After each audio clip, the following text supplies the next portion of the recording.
संविधान के तहत मिलते हैं, कहीं से सुनने को मिला कि नहीं उसका भी हमें नहीं मिल रहा है, सही से नहीं पालन हो रहा है।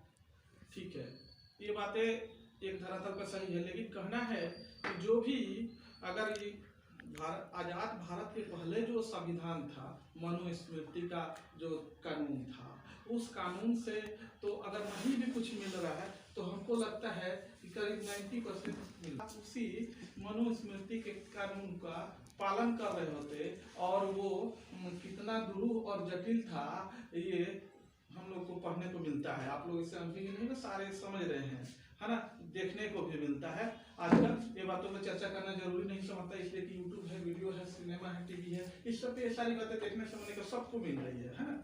तो ये जो अभी बाबा साहब के द्वारा रचित जो संविधान है, इसका अगर हमें लाभ लेना है तो हमें शिक्षित होना पड़ेगा। सबसे पहली जिम्मेवारी मैं एक शैक्षिक मंच से हूँ, अपनी सोसाइटी पे आर्ट का संस्था है, तो यहाँ से कहना है कि अगर समाज हमारा शिक्षित हो जाता है तो बाबा साहब का जो संविधान है उसका जो 100% लाभ हमारे समाज को मिलना जारी हो जाएगा और हमारा समाज इससे बहुत ज्यादा लाभान्वित होगा।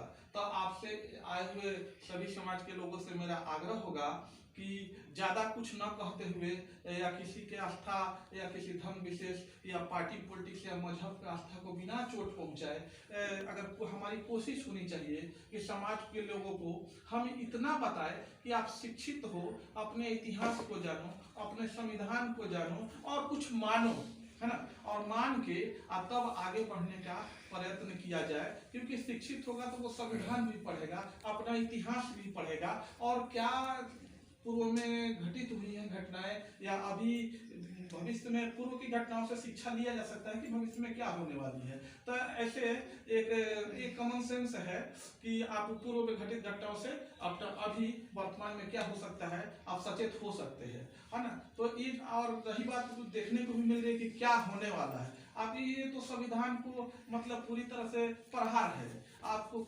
अटैक है कि इस पर कि ये संविधान रहेगा और तोड़ के थोड़ी जगह पे इस पे अटैक किया जाए। जैसे अगर आपको आरक्षण है तो उसको किस हद तक मतलब प्रयत्न किया जा रहा है कि कम से कम मिले, है ना, तो धीरे धीरे उसको हटा भी देंगे। अदर जो नियम कायदे कानून है उसमें भी बहुत सारे ये किया जा रहा है ना। तो ऐसे करके हमारा संविधान समाप्ति की ओर अग्रसर होगा अगर हमारे जो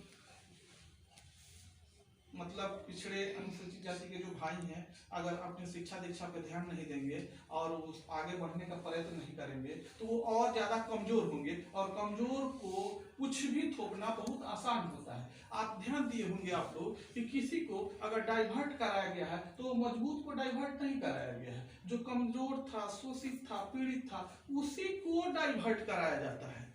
यहाँ के अभी आप लोगों से सुनने को मिला कि मुसलमान लोग पे बहुत अत्याचार हुए, ब्राह्मण लोगों ने बहुत सारा अत्याचार किए तो उनको अपना धर्म को बदलना पड़ा, है ना। तो बदलना पड़ा तो कमजोर ही तो बदले, कमजोर लोग को ही सताया गया, कमजोर लोग ही बदले। और कमजोरी का सबसे बड़ा कारण है कि अपना प्रगति पे ध्यान नहीं देना, वो शैक्षिक हो, सामाजिक हो, आर्थिक हो, मानसिक हो, किसी भी प्रकार की प्रगति हो, ध्यान नहीं देना, ये हमारे समाज की कमजोरी के कारण है। अब ये बाबा साहब के संविधान से हम लोग को कुछ बल मिलता है, ताकत मिलता है, इससे लाभ है। इस समाज को और शिक्षित करने में सहयोग आप लोग करें। और जहाँ तक हमारा मंच है तो कला का मंच है, हमारे यहाँ चित्रकला से एमए तक की पढ़ाई होती है ना। और ये बंगाल से एफिलिएट है, पश्चिम बंगाल से, तो ऐसे करके यहाँ पढ़ाई होती है। और इस चीज को ध्यान रखना है कि बच्चों को ज्यादा से ज्यादा शिक्षित करें, और शिक्षित करेंगे तो संविधान भी जानेगा, अपने नियम कानून को भी जानेगा और अपने देश के लिए बहुत